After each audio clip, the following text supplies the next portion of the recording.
local history, local culture, local events, your community. This is the Joe Kelly Show. Hi there, everybody. Welcome to the show. Dennis Webster is our guest. Dennis is a very local, prolific author, and he's done, 10 books, Dennis? Yes. Yeah, and we're going to be talking about the latest one in his series, number 10, and that is Haunted Adirondacks. But before we do that, we're going to say welcome. Good to see you again. Yeah, thank you, Joe, for having me. Yeah, you bet. And you got something coming up at Rutger Park, Historic Rutger Park? Yes, we're doing a fundraiser event for Rutger Mansion 3 through the Landmark Society. Mm-hmm. We're doing an event called Christmas Spirits. And I'm a member of the Ghost Seekers of Central New York, and we're going to be doing a ghost walk for anybody that's willing to come and pay. I should say, really your books, your 10 books, they mainly take in history and ghosts. Yes? That's the two big topics? Yeah. Yes. And at Rutger Park number 3, you got both over there.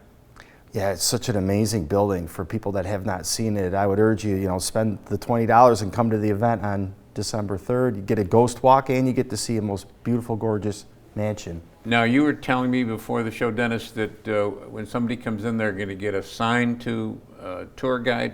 Yes, someone from a volunteer from the Landmark Society will actually walk you around to the haunted locations within the mansion, of which a member of the Ghost Seekers of Central New York will be present. And then we'll go through the results of our investigations and the haunted occurrences in that spot. Mm-hmm.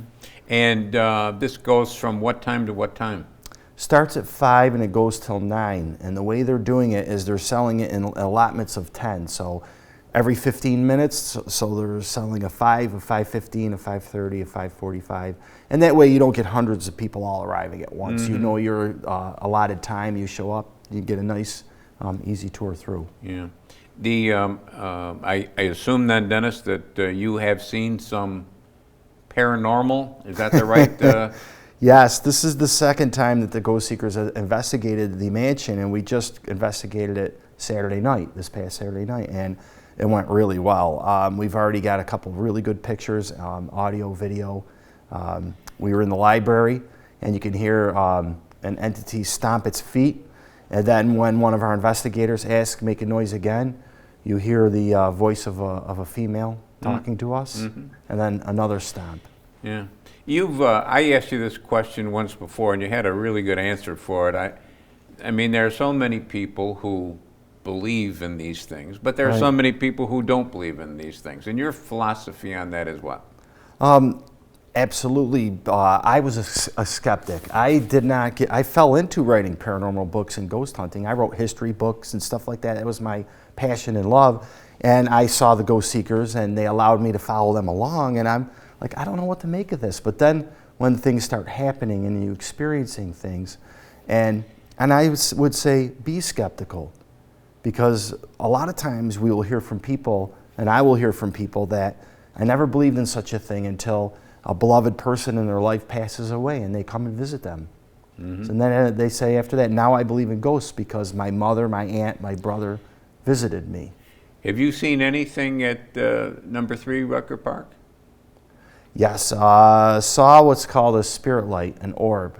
We actually got a picture of something it looks like it's rising out of the floor. It's very odd when you do these kinds of things, and sometimes you get nothing. It could be very boring and tedious, and other times when you least expect it, something happens.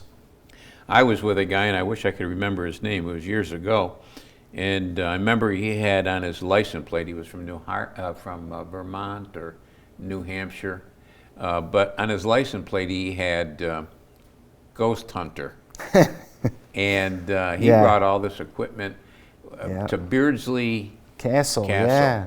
And we were up throughout the night, and he said he heard something. I'm not sure that I did, but it was, for me, it was mostly a boring evening. It can be. Yeah. That's the one thing. It's not like what people see on television, but the interesting thing is you were there.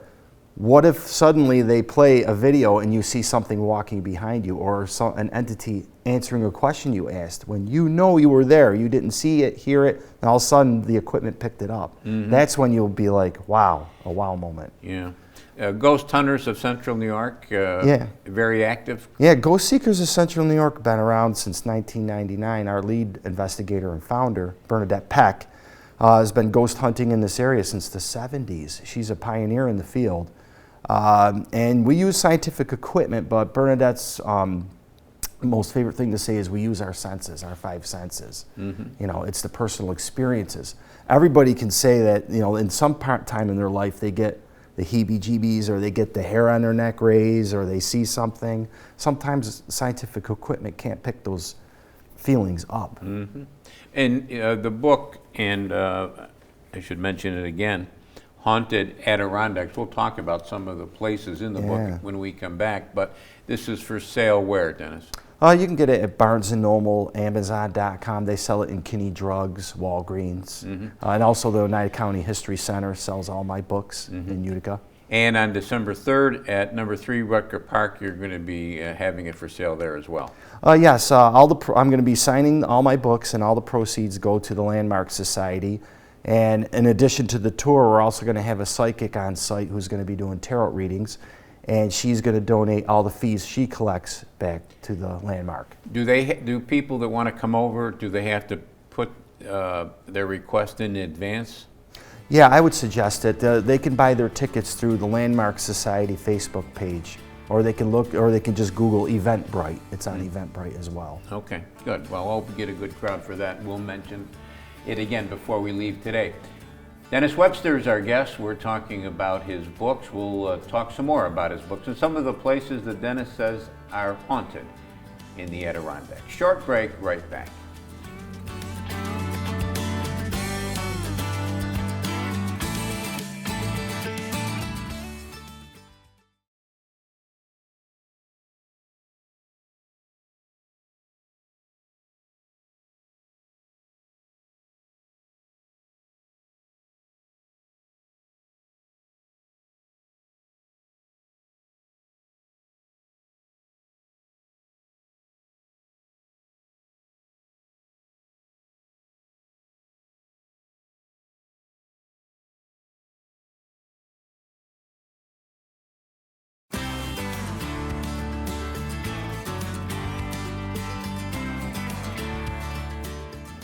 And welcome back, everybody. Thanks for sticking with us. Dennis Webster is our guest. Dennis, the very prolific author. He's written 10 books, and this is number 10.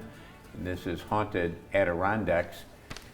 What is, I'm going to ask you a two-part question. Yeah. One, what's the most haunted building you've ever been in? And number two, what's the most haunted in the Adirondacks? Most haunted place I've been in since I've started investigating with the group would be the Stanley Theater in Utica, New York. It's just absolutely incredible, and that's saying something because I've been in hundreds since I've joined the group. It's just, I don't know what it is about the theater, because it's not a place where people lived or necessarily passed away in, but our theory is perhaps in the afterlife people want to be attracted and visit places that they had fond memories of or loving feelings towards. What have you encountered or what have you sensed in the Stanley? Quite a bit of activity, from black mass shadows following us up and down the stairs, caretakers that we assume were caretakers that walk up and down the mezzanine and walk through the walls. And the most interesting one was recently, which will be in my next book, Haunted Central New York, a young girl ghost down in the basement where the ladies' room is. There is, I've taken many tours of the Stanley, and there's a whole kind of a complex down in the cellar there with rooms. And, it's kind of interesting. Yeah, I will say this. I think it's the archaeological part of me. I just love old buildings and and that kind of thing. And the privilege of ghost hunting a place like the Stanley is having full access. So you see the places that the public don't see, like you're talking about, those catacombs below, which are cool. And they got all the posters along the wall in that hallway of old shows. That's right. Even being up on the catwalk or up into the projection booth. really fun. Yeah. And you said the next book is Haunted Central New York? Yes, I'm working on that now. I have to have it to my publisher in February, but a lot of stuff in the Utica area. The Stanley Theater is going to be in it, the most recent investigation. Places like Fort Schuyler Club are going to be in it. But did you want me to tell you the most haunted place in the Adirondacks? Yeah, I'm going to get to that in a second. All right, okay, yeah, okay. Yeah. And so the Stanley is going to be in there, and the Fort Schuyler Club is going to be in there, and many others in this area. Obviously, it's a place that a lot of people don't talk about, which is incredibly haunted, is the Overlook Mansion in Little Falls. Okay. I don't know if you've ever seen it. The Burrell Mansion. Yes, he was an inventor. Mean, yeah. That place is incredible. Just many different places. Yeah. Capitol Theater in Rome is going to be in it. And you need to get it to your publisher in February. So when will it be ready for sale, do you think?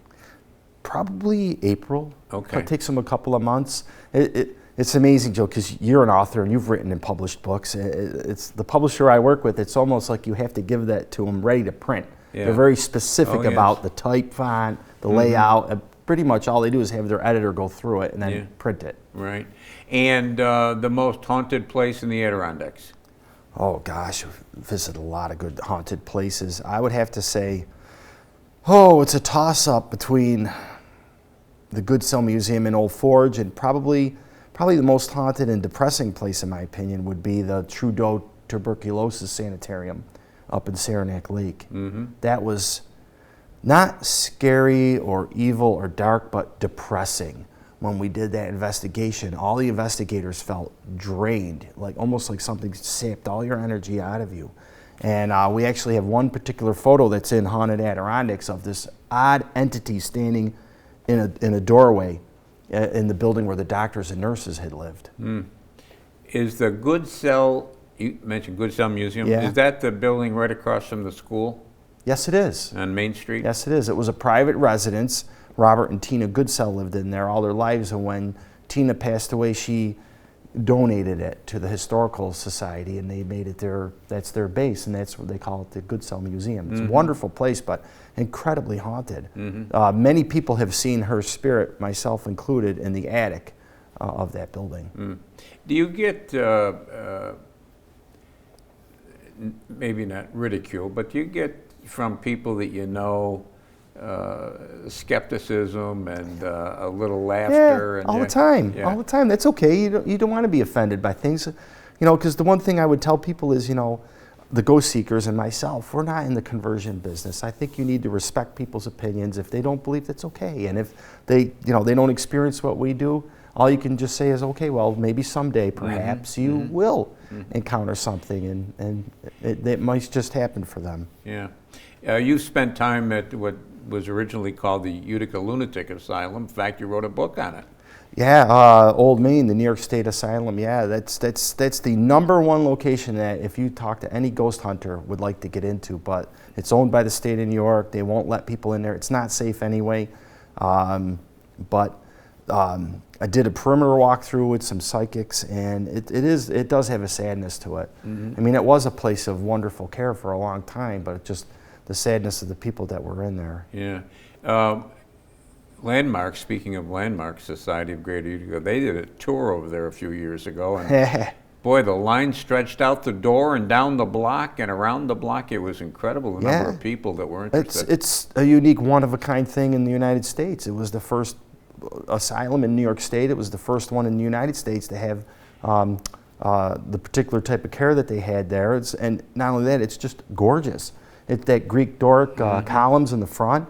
I mean, it was a utopian type design. Yeah. What was your first book?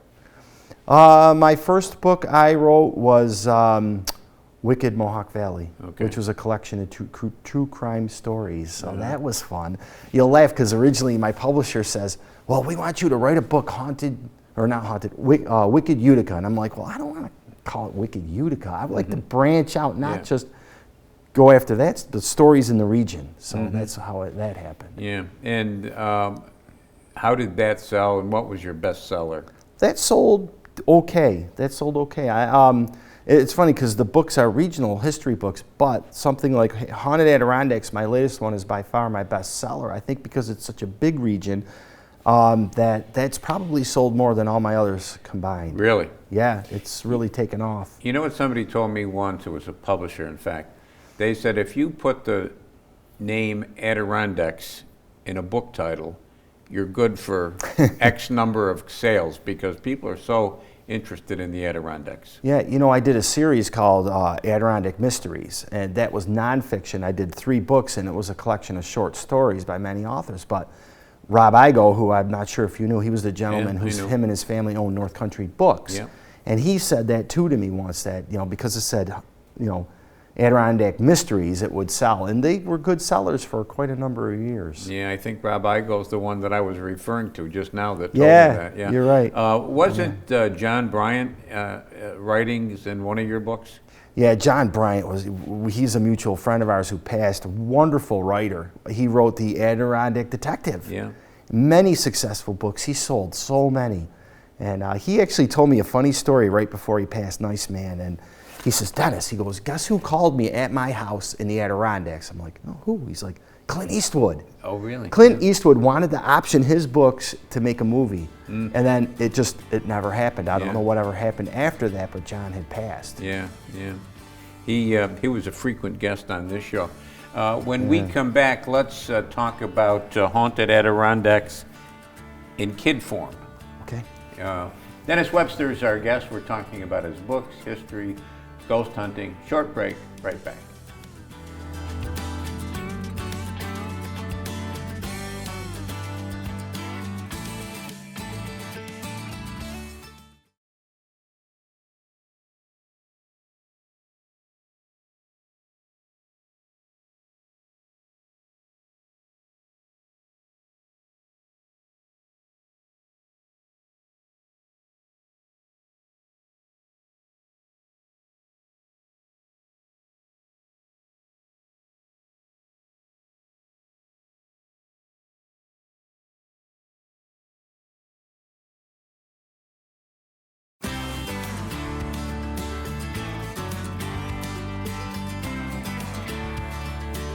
And welcome back, everybody. Thanks for sticking with us. Dennis Webster is our guest. Dennis, a very prolific author, and he writes mainly on history and ghosts and supernatural kinds of things.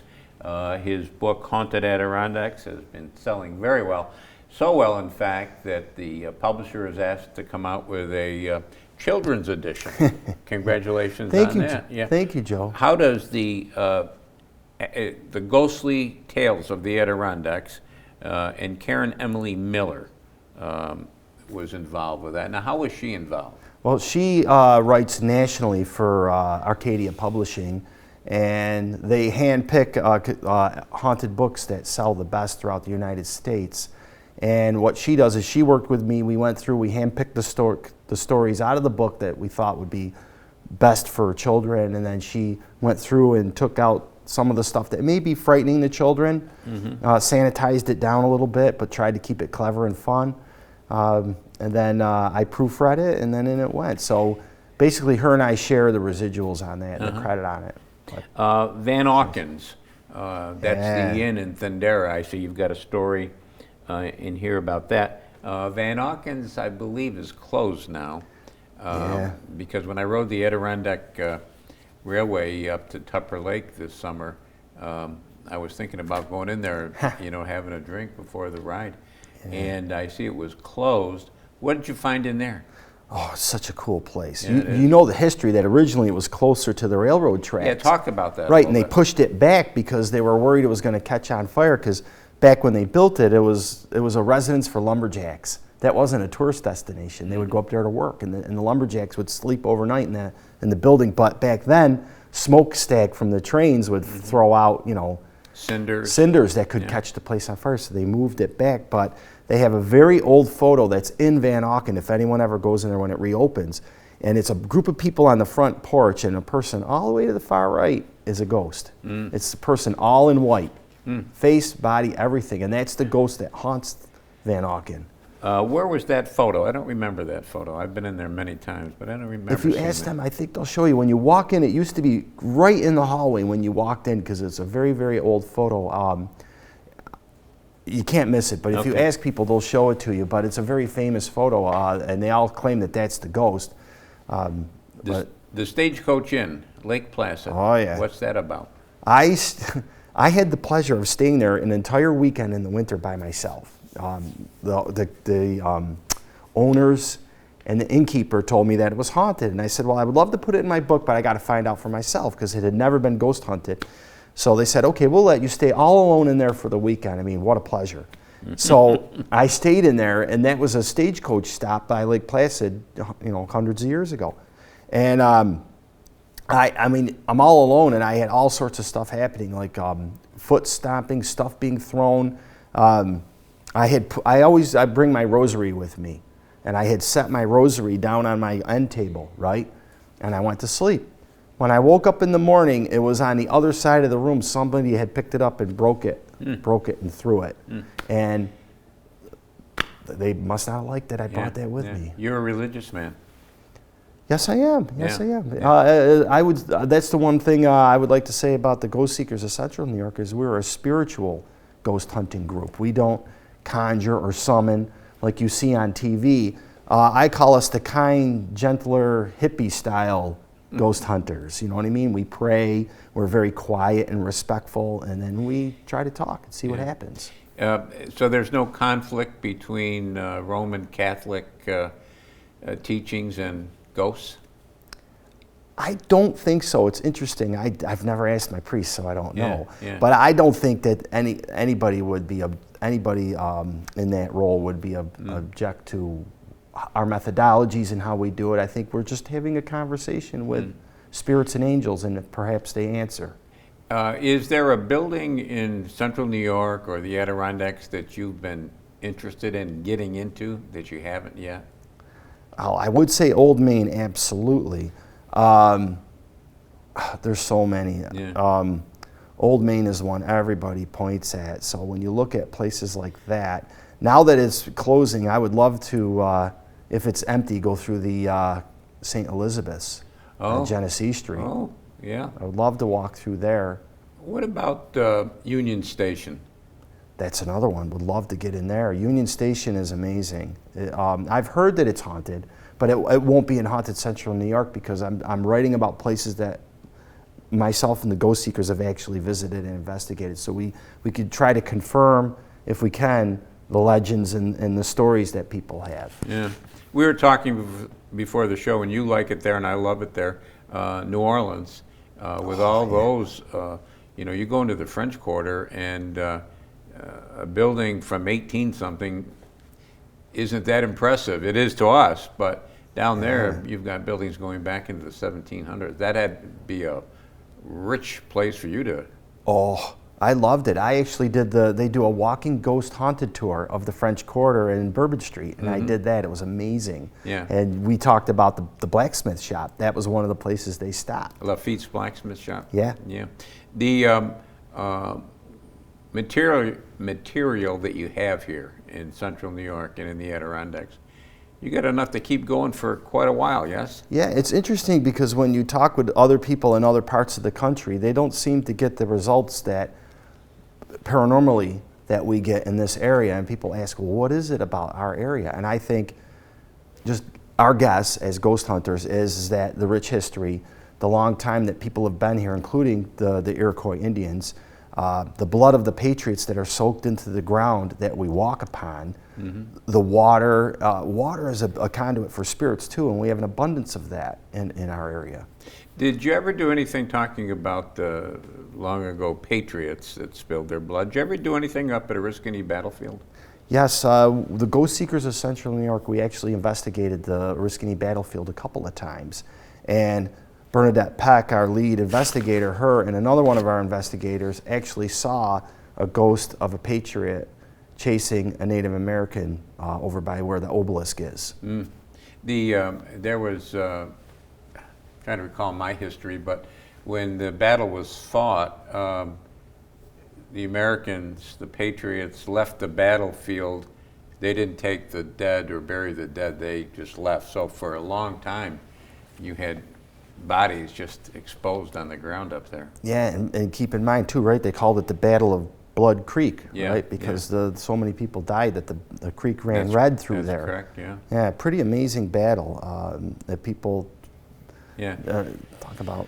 We've only got 30 seconds. Fort Stanwix, I know it's a reconstructed building, but is there anything worthwhile going up there? Don't know. Would love to get in there. Yeah, okay. Love to get in there. All right. but- But you are going to be in Central number 3 at Rutger Park. Yep, December 3rd, so I would please ask if anybody. It's a great charity, Landmark Society. All right, and it's $20, and you need to register in advance.